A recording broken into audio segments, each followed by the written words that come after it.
and this we can understand only through our dreams, because our dreams are only ours, and they are teaching us what our way is. They will show us what is our way. If we are too much inside ourselves, inside our inner world, they will just show us that we should go outside. Other way, yes. Or the other. Or if you're too primitive, or too primitive, or too hard going, or too lazy. But it's symbolic language, because when the words don't manage to explain, the only thing for a human is to understand it symbolically. Something that expresses more than words, that incorporate both feelings, senses, and the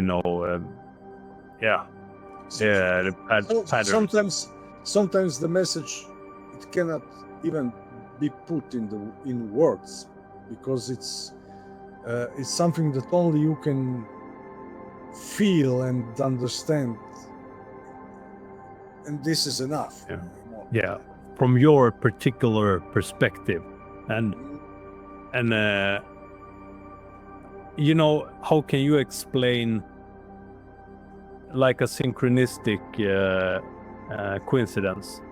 It's a meaningful coincidence for you, but this coincidence could have a lineage that is from like a year ago, and then working up to one specific occasion, and you think for yourself, oh, this is fantastic. Oh, okay, how it's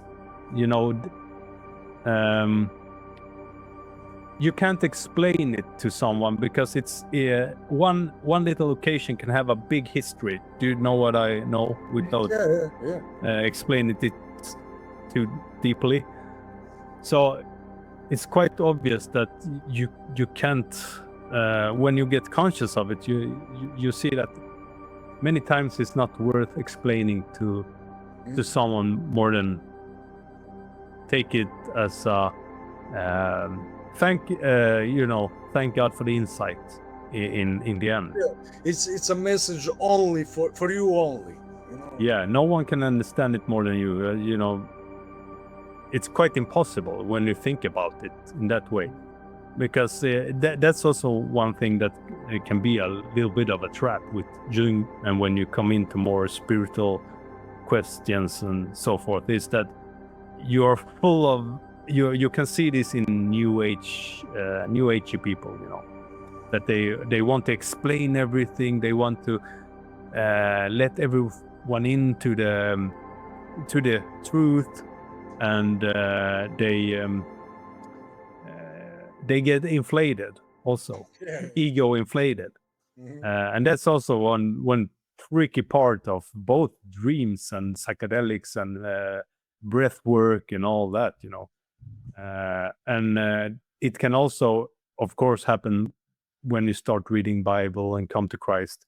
You can use your religion as a baseball bat, be a Puritan, or like looking down on other people, but it becomes the inverse. It becomes upside down when you go that route. So that's, again, I think, yes, I thought when I'm speaking about this is I come to this conclusion again and again. It's so important with the tradition, really. Have someone to humble you, a priest, or it's so important. So one question that I wanted to ask you, that I want to ask now in this conversation, is, did you ever had a counselor or a therapist or a Jungian analysis my question is, did you do this alone, this journey, or did you have someone to interpret the dreams and your my way is the is the hardest way. I done this all alone, but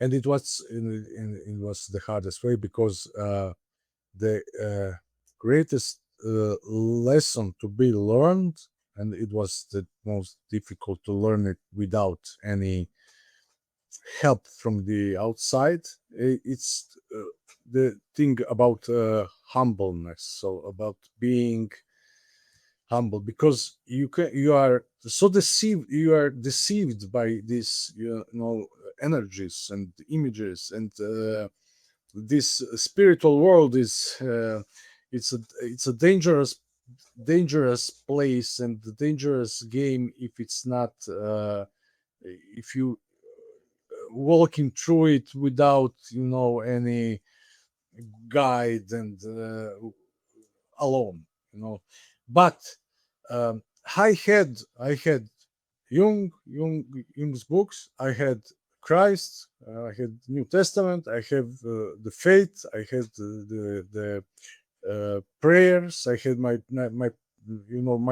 my religious life, and I was opening to be to listen. I knew that the most important thing is to learn to listen to Holy Spirit. So little by little, he taught me, that, and that was a great step, but it was a long process to make, to understand that it's and that it's in the Catholic Church.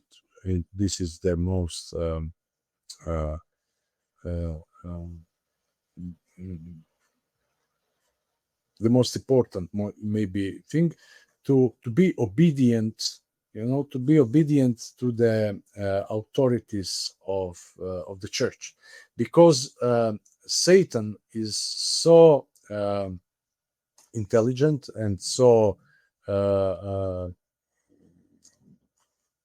so present in this world that he can deceive you like no other. It's easy for him to deceive you. But the one thing that Satan cannot do is to be humble, because his nature is vanity, is and he cannot be really humble, and so he cannot kneel down before Christ and whoever is from really connected to Christ, and so he cannot serve. That it's the rebellion of Satan start with non serviam. Non serviam. His words on Latin. I won't serve. Okay, non-Serbian. Okay, I get you. Yes. To God and to no one. I won't serve. So to serve, to be humble, to be to kneel down before the priest, or even someone you can think that you know better, but you are not in the position really to to be his teacher, because God, if you take a priest, whoever is a priest is a priest because God wants him to be a priest. So he's on this position because this is God's will for him. So who I am not a priest, who am I to teach a priest something? Yeah. I can think for myself that I know better, and but this is maybe only the demon vanity, Yeah. So to be humble, it's the key, tool to slowly go through this spiritual path. Yeah. To be even Upanishads, in the